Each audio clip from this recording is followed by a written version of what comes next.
Here's to the ladies, the fair and the weak. Fair they are, we'll all admit. But who dares call them weak?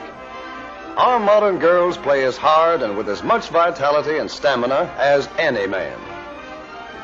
How do they do it? Where do they find all that energy, that seemingly inexhaustible store of pep and ginger?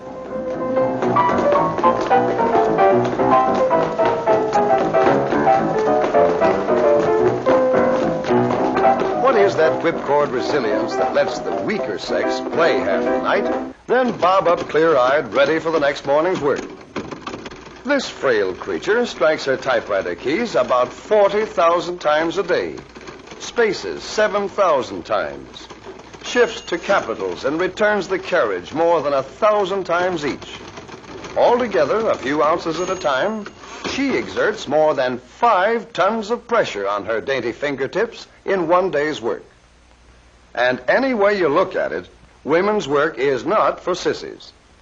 Most men would have a hard time of it if they were to change jobs with wife, mother, or girlfriend. The homemaker walks miles every day, from sink to icebox, from cupboard to stove, and from kitchen to dining table. Let's use some very special photography to compress the whole job of preparing a meal into a few seconds of time, to see how many steps it really takes to get dinner on the table. Remember, this is a hurry-up picture of just one meal out of more than 1,000. Is that what you'd call a blitz meal? Even an efficiency expert would be staggered by the amount of chasing around and indoor road work that the little woman takes as a matter of course. There's the stair-climbing event, for example, usually accomplished full tilt and with an armload of brooms, mops, blankets, and sundry household paraphernalia.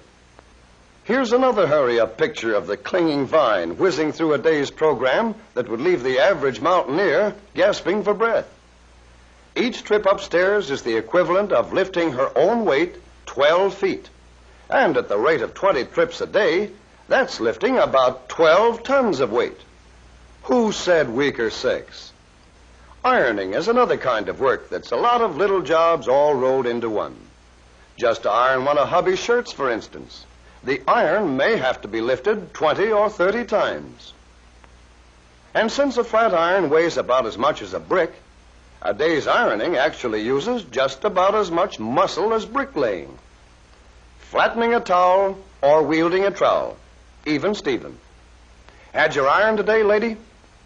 Because men are beginning to realize how much lifting and pushing the little woman has to do around the house, more and more muscle savers are being designed to make the little jobs easier.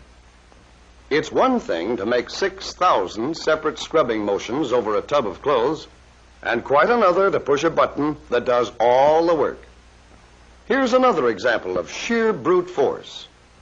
Now, let's make a super scientific test. You'll notice that this girl is wearing a very special thimble. In fact, it isn't a thimble at all, but a gadget of springs and levers to measure the amount of force needed to sew on a button. And it's called an ergometer. According to the ergometer dial, it takes 18 units of force to push the needle through the cloth just once. In sewing stitch by stitch, that work adds up. Any man will admit that's a lot of work when it's called to his attention in the right way. And this is one way of calling it to his attention.